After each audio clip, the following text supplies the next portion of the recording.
These are the top 10 best Jordan 1 releases of 2023. What's up everybody, I'm Seth Fowler, and like I said in today's video, we are looking at the best Jordan 1 releases of the year. And you guys might be saying, wow, it's really early to be doing that, it's only July. Well, to be fair, Jordan Brand kind of told us all the Jordan 1 releases for the entire year already, and we've gotten most of them in the first half of the year. So unless Jordan Brand completely surprises us with a brand new Air Jordan 1 release that wasn't even leaked, these are the top 10 best Jordans of the year, and honestly, while that could happen, I don't think it's that likely. And while no, not all of these sneakers have released yet, at least at the time of filming this video, I have reviewed a lot of the heavy hitters already because I grabbed them off GOAT, gave you guys early reviews, and if you want to check out any of the in-depth reviews for any of the sneakers that I've already reviewed, I've made sure to leave links to those at the top of the screen. But with all that being said, let's dive right into the list and start things off with some honorable mentions, because while it feels like there wasn't a lot of really hyped up releases this year, there was a lot of Jordan 1s dropping this year, and I couldn't fit them all into a top 10 list, so I have like 3 different honorable mentions. First up is the Air Jordan 1 Washed Black. Now I'm only going to say this once because I could really say it for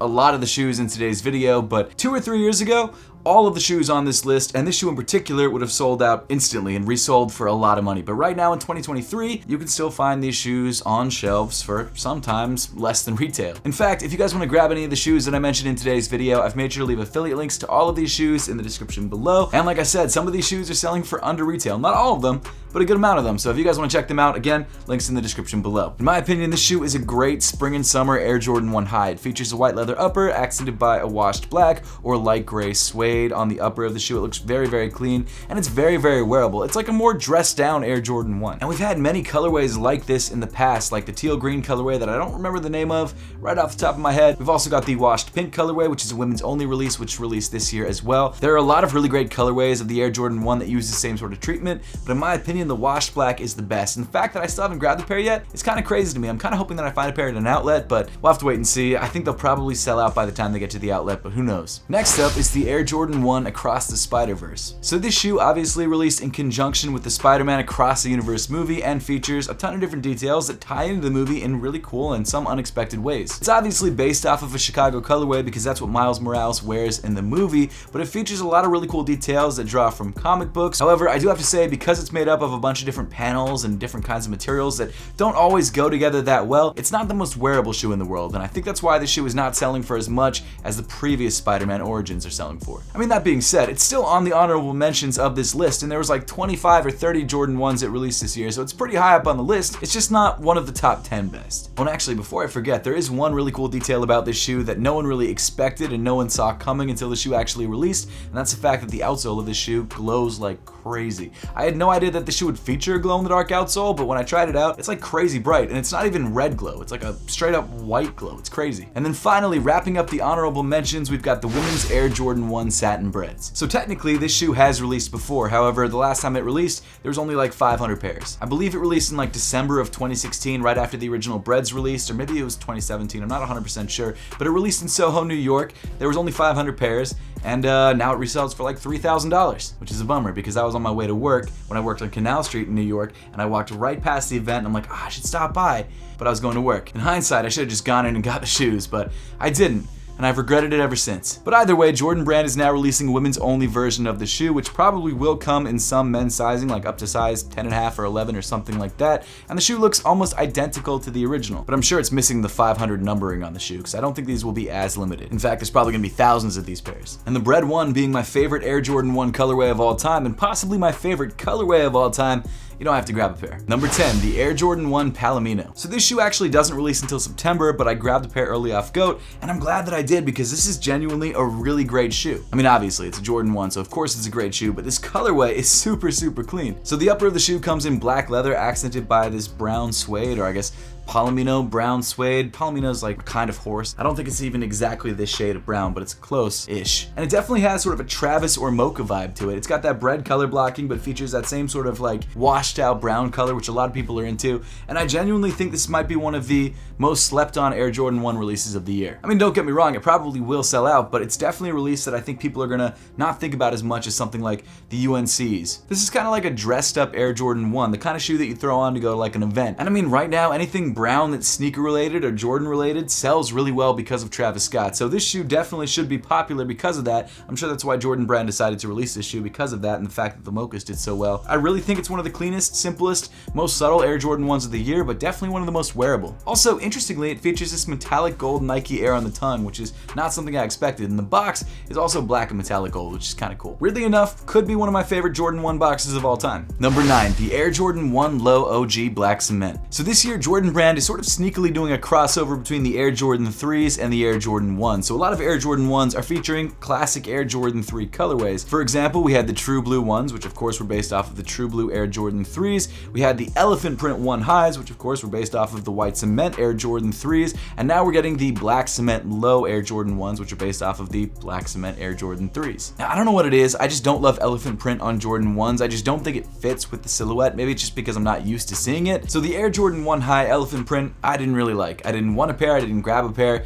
It was just not a shoe I was interested in. However, the Air Jordan 1 Low Elephant Print looks really, really good. I think it's something to do with the combination of colors and the height of the sneaker. I think the fact that they used black as the main color on the shoe instead of white, and also put it on an Air Jordan 1 Low versus an Air Jordan 1 High, so it kind of looked more like a Dunk or even Air Force or something like that. It just makes the shoe a lot more wearable, especially when paired with that cream-colored midsole. And if I can find a pair for below retail, which I think is possible, I'm gonna try and grab a pair for myself. You know what? When I'm putting the links in the description of this video, I should just check if there's a pair for below retail. Number 8, the Air Jordan 1 UNC Toe. Kinda sucks that Jordan Brand never goes with the nickname for their shoes. Like, UNC Toe describes pretty much exactly what this is. Instead, they went for University Blue, and there's like a million different University Blue Jordans. So I don't know. It's probably because they don't have the rights to UNC or something like that, even though they've collaborated on shoes. I'm not totally sure. But either way, this shoe comes in the colorway of a very reputable college that Michael Jordan went to, UNC.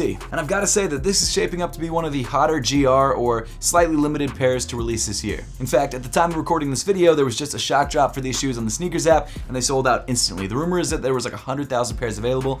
I don't know if anyone actually knows how many pairs were available, but if that is the case, these shoes are hot. Hype aside though, I really like the way that these sneakers look. They feature that sort of shattered backboard color blocking. You've got the accent color on the heel and the accent color on the toe, similar to the bread toe ones. And they also come, like I said, in that UNC blue, which is very, very clean. They're not my favorite UNC or University Blue Air Jordan 1s, but they're definitely a clean look that I know a lot of people are stoked on. I mean, obviously they sold out 100,000 pairs. Maybe. Material-wise, it's not that exciting. It's just your standard Air Jordan leather. You've got some tumbled leather on the toe and some tumbled leather around the heel.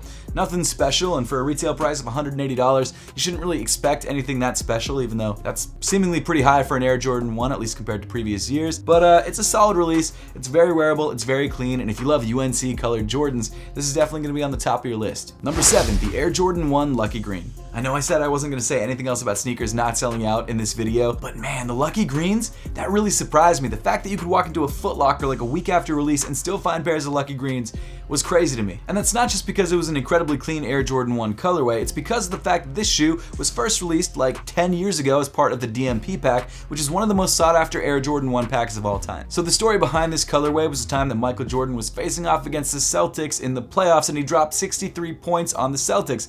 Unfortunately, the Bulls did end up losing that playoff series, but it is still one of the most memorable games of all time and also one of Michael Jordan's most historic moments. And so of course, it makes sense for Jordan Brand to memorialize this moment with a sneaker. And like I said, this shoe first released as part of the DMP pack, which was 2 pairs of Air Jordan 1s, and to my knowledge, this is the first time that that shoe has retroed, so it was kind of a big deal for sneakerheads and sneaker fans out there, but I guess because Jordan 1s are not as hyped as they used to be, people didn't really care. Well, I guess to be fair, I cared about the story and I still didn't buy a pair, so that's really on me. Number 6, the Air Jordan 1 Royal Reimagined. So recently, Jordan Brand has been experimenting with the reimagined theme, where they take classic Air Jordan silhouettes, usually OG colorways of those silhouettes, and reimagines them in a way that changes them a little bit. In most cases, it makes them look like they're very old, like they were sitting in a closet since they first released, like in 1985 or 1988, depending on which Air Jordan silhouette that you're talking about. However, in this case, Jordan Brand has decided to stray a little bit from what they've been doing for the reimagined Air Jordan sneakers. So they're taking the classic Air Jordan 1 Royal, and instead of giving it like a cracked leather upper or something like that,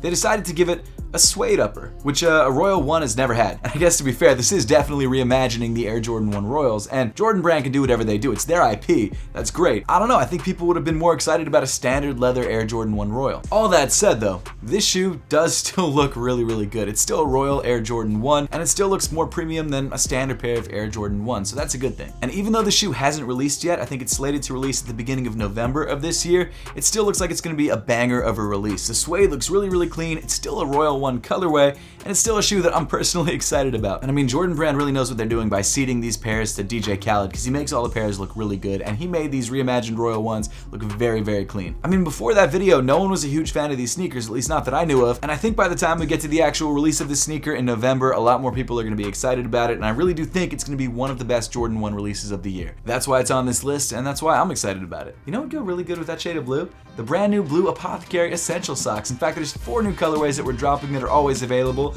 the blue, the yellow, the green, and the red. Not only that, all these new colors have fancy new names like Carmine or Emerald or Dandelion or Cobalt. I love these new colors, obviously I do, because I helped design them, but I think it's a really nice addition to our Apothecary lineup. They're very, very clean. They match with all the sneakers in your collection. They match with every shoe on today's list. No matter what shoe you're looking at on today's list, you can find a pair of socks on Apothecary's website that matches that shoe. And not only that, Apothecary socks are like stupid comfortable. They're super soft, they're super breathable, super stretchy, and that's all because of our proprietary ISO-weave knit technology, which is amazing. So if you guys haven't tried a pair of Apothecary socks, definitely recommend it. Click the link at the top of the description below and grab your sneakers' new favorite socks. Number 5, the Union LA Beffy's Beauty Supply Air Jordan 1. So I know a lot of you are probably like, why is this shoe even on the list? I hate this shoe.